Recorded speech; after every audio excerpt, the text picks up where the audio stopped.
He said I was everything. Then one day, he disappeared. No warning, no goodbye, just silence. That's the part that stings the most. Not the leaving, not even the silence, but the way he made me feel like I never mattered in the first place. And when a man does that, when he pulls away without explanation, what's the first thing we ask ourselves? What did I do wrong? But here's the part nobody tells you. His silence, it often has nothing to do with you. It's not a response to your words, your love, or your presence. It's a reaction to something he cannot face inside himself. Carl Jung once said, "Everything that irritates us about others can lead us to an understanding of ourselves." That man who ignored your message, who stopped calling, who vanished without closure, he might not be running from you. He might be running from the part of himself that he spent his whole life trying to hide. And once you see that, you'll never be haunted by his silence again. Because the moment you stop taking his distance personally is the moment you begin to take your power back. Let me tell you a story. It doesn't happen all at once. At first, he's still there, just not as often. The goodnight texts get shorter, the calls less frequent. The warmth in his voice begins to fade. You tell yourself not to overthink it. You give him space. You stay calm, gentle, understanding, but deep down, you feel it, that quiet ache that says, he's slipping away. And you start asking yourself the question every woman in this situation asks, what did I do wrong? That question plays like a broken record. You replay the last conversation. You reread the last text. You look for signs, for clues, for anything that explains why someone who seemed so into you suddenly pulled away. Linda did the same thing. She's 58, divorced after 30 years. She spent most of her adult life being a wife, a mother, a caretaker, and when she finally decided to try again, to open her heart, to let someone see her, she met him. They talked about music, books, family. They sat on her porch and watched the sun set behind the trees. She hadn't felt that light in years. And then he stopped calling, just like that. No fight, no closure, only silence. And for days, she blamed herself. But what Linda didn't know, and what you might not know either, is that sometimes a man disappears, not because he doesn't care, but because he does, and that terrifies him, because when a woman sees him fully, sees past the act, past the strength, past the charm, it touches something deep inside him that he may have spent his whole life trying to bury. And that's where our real story begins. Linda met him at her local book club. They both reached for the same copy of The Alchemist, laughed about it, and started talking. He was 61, widowed, charming but soft-spoken, the kind of man who listened more than he talked, the kind that made you feel safe. They started getting coffee every Saturday after the club. Then came the late-night texts, the good morning messages, the playlists he sent her with old Motown songs. She hadn't smiled like that in years. He told her she was refreshing, real, said she had a presence that felt like home. For 3 weeks, it was magic, quiet, adult magic. Not fireworks, but something deeper, something grounded. And then it stopped. Week 4 came. No text, no call, no, see you Saturday. At first she waited, then she worried. Then she stared at her phone, wondering if she should reach out. But she didn't. Not because she was playing games, but because she could feel something had shifted. That night, Linda didn't sleep. She lay awake with her phone next to her, the screen lighting up from time to time, never from him. She whispered to herself, I don't want to be the only one trying. Then a quieter voice inside added, maybe I never was seen in the first place, and it's that voice, the one we try to silence with patience, understanding, hope, that tells the truth when no one else will. She told me later, it felt like I was suddenly a stranger in a story, I thought. We were still writing together. That kind of disappearance isn't just confusing, it's wounding, Because when you're over 50 and finally brave enough to love again, it's not casual, it's sacred. And when someone walks away without a word, it doesn't just hurt, it echoes. Linda isn't alone. So many women, maybe even you, have been there too. That place where you gave someone your warmth, your softness, your availability, only to be met with a wall of silence. But here's the truth Linda didn't yet know. Sometimes a man doesn't disappear because you scared him away, but because you saw too much, because you looked past the surface, because you touched something he hasn't touched in years, his own unhealed places, and instead of staying, he ran, not from you, but from himself. So why would a man like that disappear? Why would someone who seemed kind, present, even emotionally available, suddenly retreat into silence the moment things got real? To answer that, we have to look not at his behavior, but beneath it. Carl Jung called it the shadow. The shadow is the part of ourselves we try to keep hidden, not just from others, but even from ourselves. It's the pain we never processed, the fear we never spoke aloud, the shame we tucked away decades ago and hoped would just disappear. But it doesn't. Instead, it waits. And the moment a relationship begins to feel emotionally real, the shadow stirs. For many men, especially those over 50 who were taught to be strong, silent, and in control, emotional intimacy doesn't feel safe. It feels like exposure, because the closer someone gets, the more likely they are to see the parts he's spent a lifetime hiding. And that's terrifying.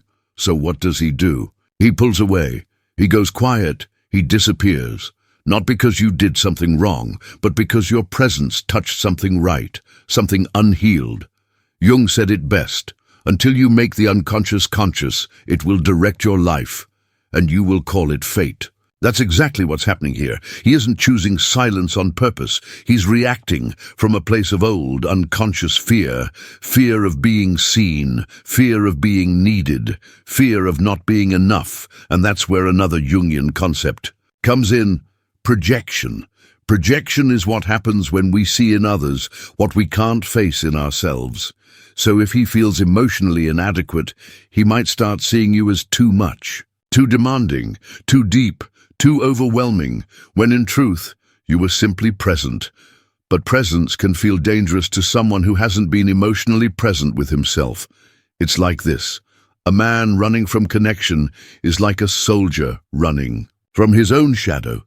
Terrified not of you, but of being truly seen, because when you show up with tenderness, depth, and real emotion, he's not just facing you, he's facing everything he's kept locked away for years, and unless he's done the inner work, his instinct isn't to open up, it's to escape, to protect the fragile structure of his identity, the one that says he's in control, that he doesn't need anyone, that he can walk away whenever he wants.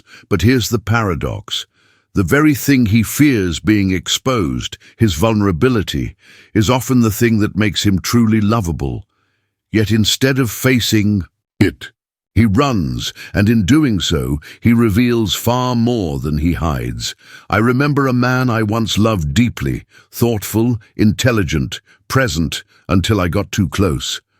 I asked him one night, "What are you afraid I'll see?" He smiled, then looked away. Days later, he disappeared. For a long time, I thought I scared him, but now I know he wasn't afraid of me. He was afraid of his own reflection in my eyes. Because when a man disappears, he isn't hiding strength.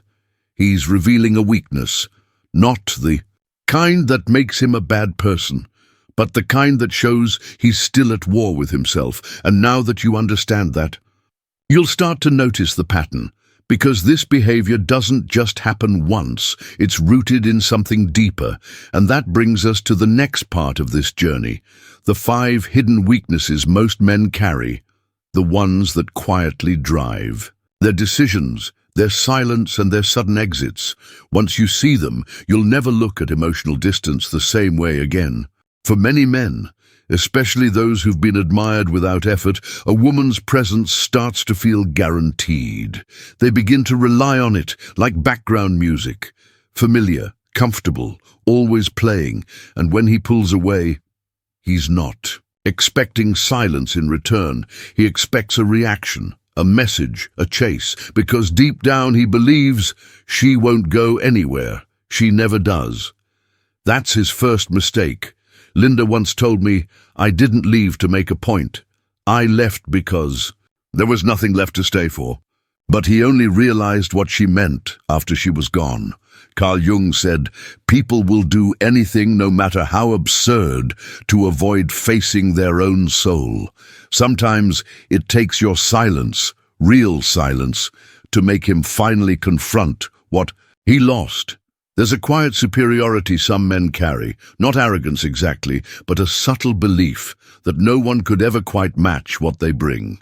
And if you, the woman, begin to build a world outside of him, new friends, new passions, new joy, he feels it like a fracture in his control. You become unpredictable, you become whole. And to a man who measures his worth by how much someone revolves around him, that's terrifying.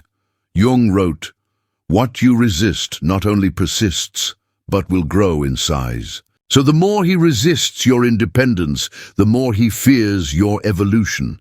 Because he's not afraid you'll leave, he's afraid you'll no longer need him. Linda joined a hiking group after the silence. She stopped checking her phone. And when he did finally reach out, she didn't. Not because she wanted revenge, but because her life had gotten fuller than the empty space he left behind.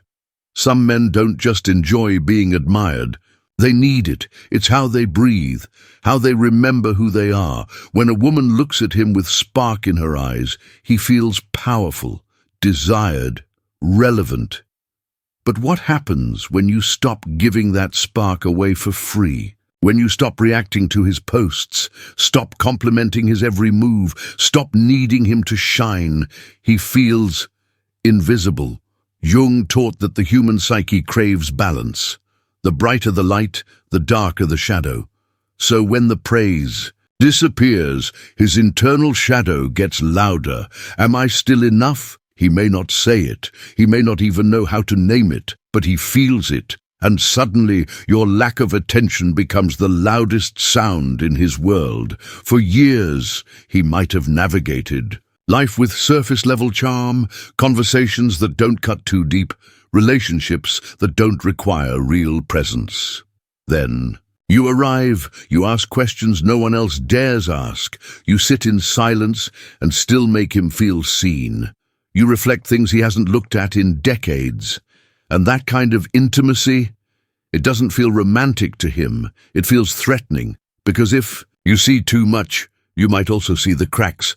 So instead of leaning in, he bolts, Jung warned. Shame is a soul-eating emotion, and for a man who has never processed his emotional shame, your closeness doesn't heal him. It activates his defenses. Linda once said, I wasn't too much. I was just more than he was ready to receive. Let that be your reminder too. He thinks you'll wait, that no matter how long he takes, how many times he vanishes, you'll still be there, open arms, soft voice, willing heart. Why? Because you've always been there before, and women, especially women over 50, have been trained to be patient, to endure, to explain away men's disappearances as just how they are. But one day, you don't wait, you don't check his status, you don't reply to that vague, hey, you don't give him what he never earned, and that's when he panics. Jung explained, we meet ourselves time and again in 1,000 disguises, on the path of life, and when he realizes you're no longer waiting, he doesn't just see you differently, he sees himself differently, not as the man in control, but as the man who let a real woman walk away. Each of these weaknesses, the assumption, the need for power, the hunger for validation, the fear of intimacy, the disbelief that you'd ever leave, they all come from the same place, unconscious fear. Fear of being seen, fear of not being enough, fear of being left before he could leave first. But when you understand this, truly understand it, you stop blaming yourself. You stop over-explaining, over-giving, over-proving. You stop waiting for a man to wake up, and instead you begin waking up to yourself, and that's where we go next. Because something powerful happens when you stop chasing answers from him and start asking better questions within yourself. Linda didn't get the closure she hoped for. No explanation, no final message, no moment where he said, "I'm sorry." Just silence. At first, it haunted her. Every day she replayed their last conversation.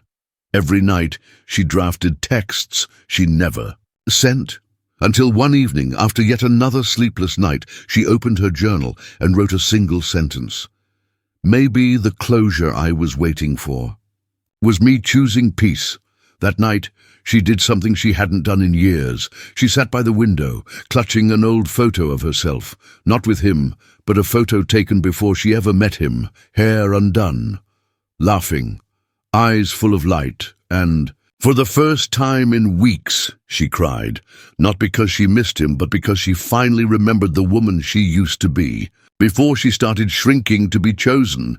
And in that release, something broke open, not her heart, but the story she kept telling herself, that I wasn't enough. That was the shift, not a loud one, not a dramatic one, but the kind of shift that happens quietly, the moment you stop begging for someone to circle back and start circling back to yourself. And maybe you need to hear this too. You don't need his apology to heal. You don't need his return to prove you were worth staying for, because you're worth. It was never his to validate in the first place. Carl Jung said, "Who looks outside dreams, who looks inside awakens."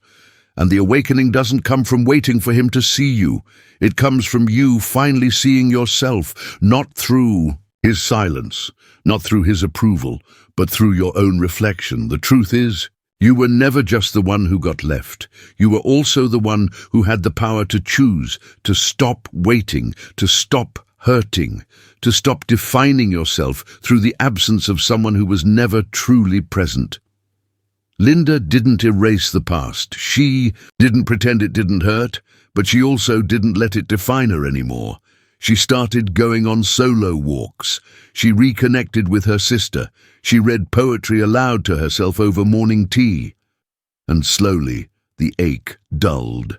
The silence that once pierced her became space. Space to breathe, to feel, to return. Because here's what no one teaches us. Sometimes the real healing isn't about fixing what broke. It's about realizing you were never broken. That man's distance wasn't a verdict on your worth. It was a reflection of his own disconnection. You were real, you were open, you were ready, and he wasn't. That doesn't make you too much. It makes you brave. So if you've been waiting for that message, that call, that "I miss you," maybe it's time to write a different ending. Maybe it's time to ask yourself, what if the peace I've been waiting for was never going to come from him? What if it was always going to come from me? There's something every woman over 50 deserves to hear, something that maybe no one ever told you. You were never too emotional, too sensitive, too open. You were just real in a world that keeps asking women to be smaller than their truth. So if no one said it to you before, let this video say it now. You were always worthy, even when he left. Especially then, have you ever been ignored? Not because you weren't enough, but because you were more than he could handle. Have you ever waited for closure that never came, only to realize that the silence taught you more than his words ever could? If so, you're not alone. And if you've been through this, if you've ever sat in that quiet space, questioning your worth, wondering what you could have done differently, just tell us right here in the comments. This is your space. Your story matters, because every woman who's ever been ghosted, left on red, made to feel like she was too much or not enough, deserves to know she's not the problem. You were just seen too clearly by someone who wasn't ready for that kind of truth. Carl Jung once said, "The privilege of a lifetime is to become who you truly are." So if today's video opened something, In you, if it stirred a realization, a release, or even just a quiet yes in your heart, hit the like button, subscribe to this space, and more than anything, share this video with another woman who needs to stop waiting for permission to feel whole, because healing doesn't begin with him coming back. It begins the moment you stop asking why he left and start remembering who's always been here. You.